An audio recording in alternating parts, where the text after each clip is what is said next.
you want to talk about that? Because that can be, there's a lot to unpack there, right? A lot of mystery that is being unraveled. And finally, women are saying, yes, I've been feeling this way. And this is how I've always felt. And I'm really glad to now have this proper label.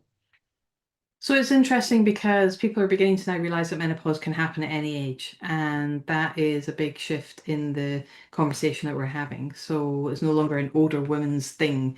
I'm 20 years postmenopausal, as I said, and I don't see myself as a little old lady in a rocking chair knitting with grey hair, right? I was in a boxing lesson this morning, and I've got golf lesson tomorrow. I've never played golf before, but now I'm taking up golf just because I had an opportunity, and I'm doing self-defense classes. I have a background in martial arts, but I haven't done it for years. And now all of a sudden I'm back out there doing it again.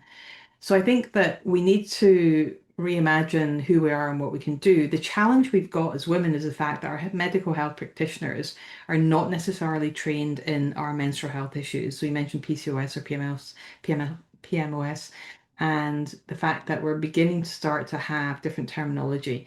Even within menopause, we're changing some of the terminology of the different things that we can potentially be impacted by.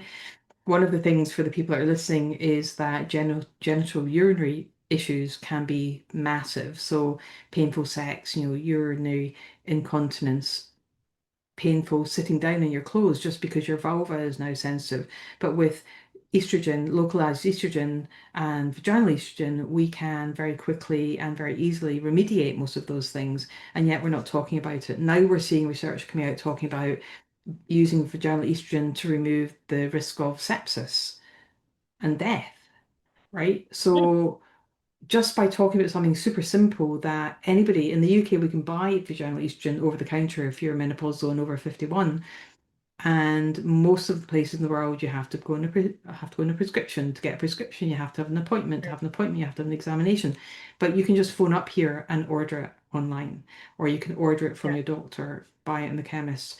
So I think that we've got a long way to go. There's a long trajectory to really be able to change the narrative of menopause.